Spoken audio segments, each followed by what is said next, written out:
Hello and welcome to the Crown Hills Kitchen. Today we're going to be making cheese and tomato pasties. But first, as always, it's really important to make sure you clean the work surface with antibacterial spray. We don't want any germs or any bugs remaining on that work surface. That's the first thing that we're going to do. So for this, we actually require quite a lot of ingredients for this and quite a lot of pieces of equipment. We need to start with, we need some flour in a bowl. And we also require some butter. I'm going to put that straight into the bowl, and we're going to do something called the rubbing in method. Now the rubbing in method is where you use your fingertips to rub the margarine into the flour to make sure that we actually coat the butter within the flour. Now for this I'm going to take off all of my jewellery because that's really important, and we can start. So when you've put the butter into the bowl, just coat the butter with the flour. That will stop it sticking. And then I just want you to tear it up into smaller little chunks into the bowl like this. Not too mad, don't go take forever, just a little bit, a few chunks, so that we can make sure it's easier for us to rub this in. Then, using your fingertips, just rub the margarine like this into the flour, and what we're trying to achieve is for it to look like breadcrumbs, okay? So my palms will stay relatively clean during this process. I'm only using my fingertips to do this. So this will take me a few minutes just to make sure that this is accurate. If your hands are quite warm and things start to stick to your hands, what I would advise you to do is to stop, go to the sink, wash your hands in cold water, make sure you dry them really, really well, and then come back to it. Because your hands, if they're warm, it's going to melt the butter and make it stick together. So try and do that. Now you can do it from a height, just make sure you don't make too much of a mess, and get this going. Now when you've made most of the butter into a smaller breadcrumbs, we can actually do this a slightly different way. And this is actually rubbing the butter and the flour between your fingers like this. So we pick it up and we just rub this way. Now we can't do that at the beginning because the butter is in too large a chunks. We have to start it off the way that I just showed you. But when you do this and you start working your way through it, you'll get nice breadcrumb-like texture through the butter and the flour being rubbed together. And you may also notice that inside the bowl, the flour starts to change colour. And that's because of the butter. So a function of butter is that it adds colour to recipes. So that's really important. Okay? Just give it a bit of a shake. And if you can see any other further bits, just pick those up and just again rub them through your hands, and you'll end up with a good mixture of breadcrumbs. So just check and we start like this. What we're now going to do is I'm going to use a butter knife. And I'm just going to create a little well in the middle of the bowl. That's a hole to me and you. And I'm going to pour in the 80 millilitres of cold water straight in. Now using this, I'm just going to draw big circles in the bowl. Don't need to do anything fancy, just big circles like this. And what's going to happen is that the flour is going to form a dough, okay?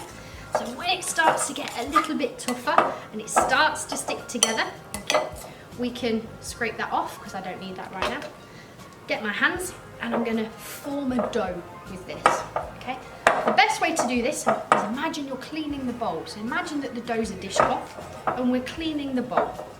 Now, if it feels a little bit sticky, which mine does, we can add a little bit of flour, okay?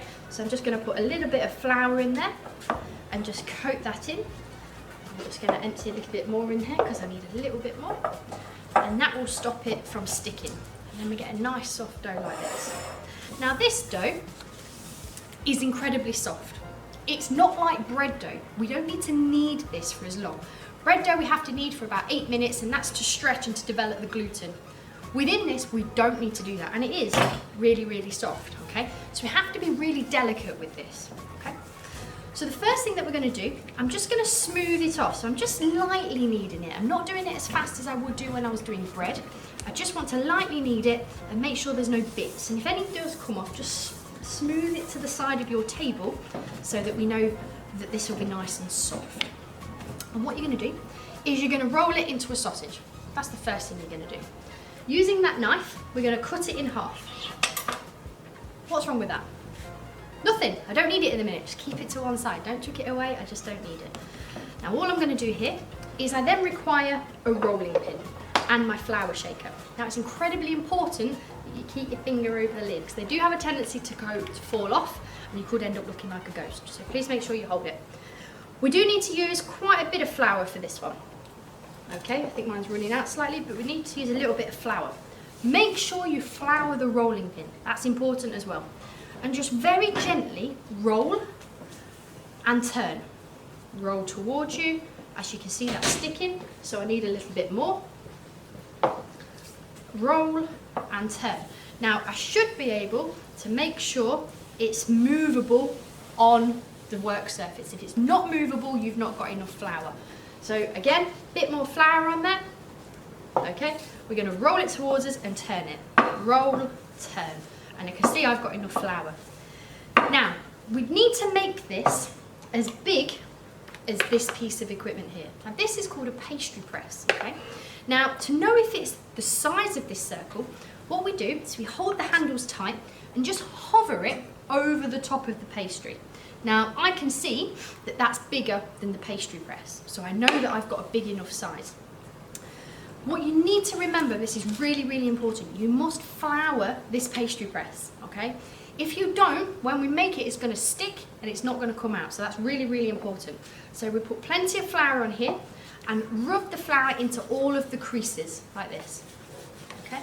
And that's really important. Now, sometimes you might be able to pick up the dough nice and easy and put it straight onto there. Sometimes it can be a little bit more tricky, so you can use your rolling pin. If you put your rolling pin a third of the way down, pull the top part over, and then you can pick it up nice and easy like this, okay? Now, the handle must be facing your tummy. I'll explain why in a moment. Then what I want you to do is to roll the pastry over the pastry press, like this. You then require some passata. Now we're only going to fill half of this pastry press. We don't want it on the edge, we want it in the centre of this part. So let me show you. We're going to take 1 teaspoon and we're just going to very gently just fill one side of the pastry press. So you can see here, I'm just filling here. I'm not going all the way around the edge where that crimpled part is, just in the middle. And then we're going to put some cheese in. Now you can put other fillings in as well. So you might want to put some cooked chicken in, you might want to put some mushrooms, some peppers. You can decide. I'm doing a very basic cheese and tomato one today. If you want to add other things, you can. But it's very important that you don't overfill it because they can burst. And I'll show you what I mean in a moment. So I'm not going to overfill it too much, but I am going to put some cheese on. Again, I'm only filling one side, which is really, really important. The handle from here, you've got to flip that over really quick, just like so, to make sure that it doesn't burst. So I'm going to squeeze the handles together. If I overfill it, this is where it will burst. Now mine hasn't, I've done okay, I haven't done it, but that's really important. Squeeze them together. Using the butter knife, we're going to cut the pastry. Now sometimes the pastry will just fall, like that. Other times, you might have to pull it off and do a little bit at a time, but that's brilliant. There's nothing wrong with that. Don't throw it away, put it back in your bowl. We'll make another one with that in a minute. Again, squeeze the handles together. Using your finger, I want you to run your finger just around the edge to create a seal. That will stop any of the ingredients or any of your fillings from falling out, okay? Then, your thumb. Put your thumb on the bottom and hold. Very gently, I want you to just flip it over. And then I want you to imagine you're going to high five it and just put your hand on the top, flick it over, and that is your cheese and tomato pasty. And that will go straight onto the baking tray like this. Now you will make, hopefully, a minimum of 3 pasties out of this. You might get a little bit more, you might be lucky and get 4, but ideally 3 is a good size because if you go a little bit more than that, the pastry tends to be too thin and then they don't look as good and they don't look as presentable. So I'm going to make 1 more, and this time I'm going to start literally where I was at the beginning. So cut it in half, make sure I've got my rolling pin, again, plenty of flour, roll it towards myself, turn it, towards myself, turn it. And make sure it can keep moving on the work surface. If it does get a bit sticky, always hold your finger over the lid, and we're just going to keep rolling it until it's as big as that pastry press, which I think I'm about there. Pick the pastry press up, hold the two handles, hover it, don't press it down, just hover it, just check, it's okay. If you can pick it up with your hands, you can do that, or use the rolling pin. Make sure lots of flour on the pastry press, and you rub it in really well, that's important. And then pop that over the top. Again, handle facing your tummy. Then what we're going to do, put half of passata on the side closest to you, along with the cheese. Do not overfill it, otherwise it will burst. Flip the handle towards you really quickly, squeeze it, make sure you've not overfilled it and it's not burst. Using the knife, start to cut. Sometimes it will fall off, sometimes it doesn't. Again, keep that, nothing wrong with it. Take that part off, squeeze again really hard. Create the seal by rubbing your finger around the edge. Same as last time, put your thumb at the base, gently pull it up, high five it, flip it over, and put it straight onto the baking tray. Now these will go in the oven for about 15 to 20 minutes.